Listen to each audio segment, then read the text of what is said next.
Poco después de que los españoles conquistasen el Imperio Azteca, Fray Bernardino de Sahagún se refería a la antigua ciudad de Teotihuacán como el lugar donde los dioses se reunieron para crear el quinto sol. Para los aztecas o mexicas, la tierra había sufrido 4 creaciones y destrucciones anteriores, y gracias al sacrificio de los dioses se había creado el sol que la alumbraba justamente sobre Teotihuacán.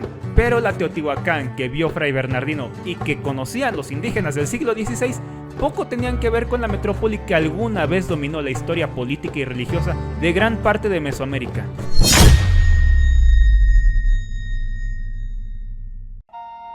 En náhuatl, la lengua de los mexicas o aztecas, el nombre de Teotihuacán significa donde los hombres se convierten en dioses. Fueron ellos quienes, impresionados por las moles de aquellas antiguas construcciones, la bautizaron así cuando la cultura teotihuacana ya había caído en el olvido.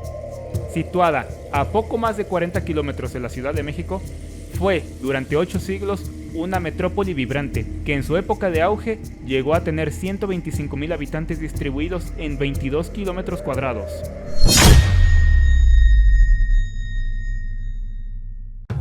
Los orígenes de Teotihuacán parecen estar relacionados con las erupciones de los volcanes Xitle y Popocatépetl, con terremotos y nubes de cenizas que indujeron a los pobladores de Cuicuilco y otros asentamientos alrededor de los volcanes a desplazarse. El valle de Teotihuacán ciertamente les ofrecía un buen lugar para establecerse, con agua potable, tierras fértiles donde cultivar maíz y con acceso a las grandes rutas comerciales de Mesoamérica. Sin embargo, hay pocos datos sobre los habitantes de este lugar antes de la construcción de las pirámides. Los investigadores concuerdan en que alrededor del año 150 a.C., el norte del valle empezó a recibir grupos provenientes de varios lugares del altiplano central, y tal vez de algún lugar del centro de la costa del Golfo, que se asentaron en el lugar denominado Ostoyohualco, que significa ciudad vieja en náhuatl. Ignoramos muchas cosas sobre los teotihuacanos. Sabemos que desarrollaron una actividad constructiva continuada durante toda su historia.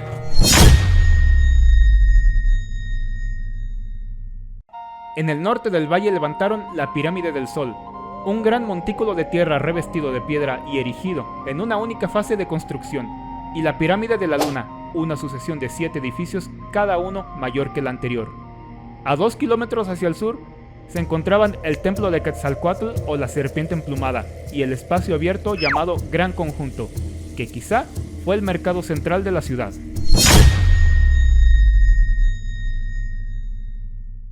Para conectar el norte y el sur del valle se construyó la denominada Calzada de los Muertos, una imponente vía ceremonial con una orientación desviada 15 grados 25 minutos hacia el este del norte astronómico, lo que marcó la orientación de la mayoría de edificios de la ciudad. Como el norte del valle estaba más alto que el sur, la Calzada de los Muertos seguía una trayectoria descendente desde la plaza de la Pirámide de la Luna. Esta pendiente se salvaba mediante un ingenioso sistema de plazas hundidas y plataformas. El desnivel fue aprovechado para construir un eficiente sistema de drenajes que canalizaba el agua de lluvia, llevándola a pozos y riachuelos. Para abastecerse de agua, los teotihuacanos desviaron agua del antiguo río San Juan e hicieron que atravesara la ciudad.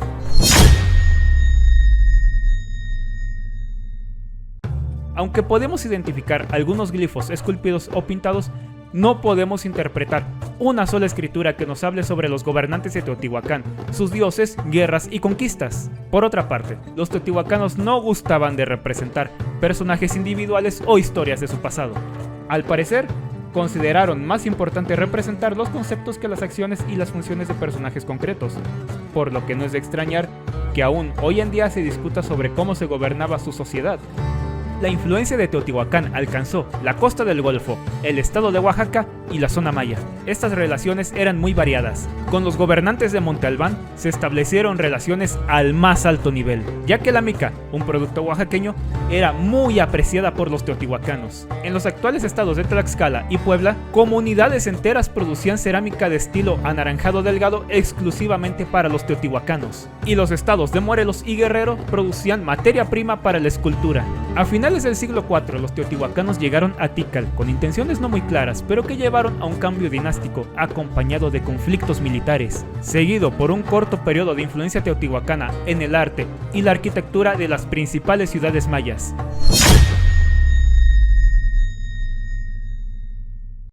Aunque nos quedan muchas cosas por averiguar de la vida cotidiana de los habitantes de la gran metrópoli, sabemos que hacia finales del siglo IV y principios del siglo V, gran parte de ellos trabajaba en la agricultura y en los talleres de cerámica, de lapidaria y de obsidiana, un vidrio volcánico que se convirtió en el producto más valioso que exportaba Teotihuacán.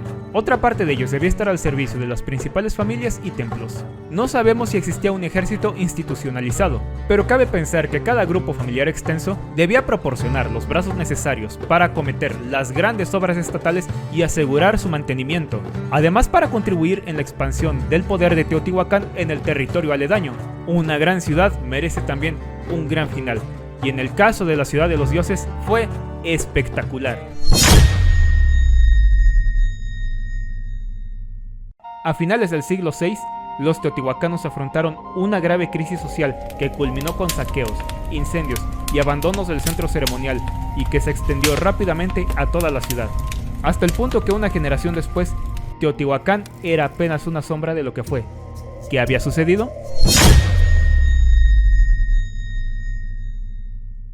Durante el siglo VI, la llegada de nuevos grupos humanos al Valle de México cambió por completo el panorama político de Mesoamérica. Uno de estos grupos, que conocemos como los Coyotlatelco, el pueblo del coyote, se asentó en el Valle de Teotihuacán en los años previos al colapso de la ciudad.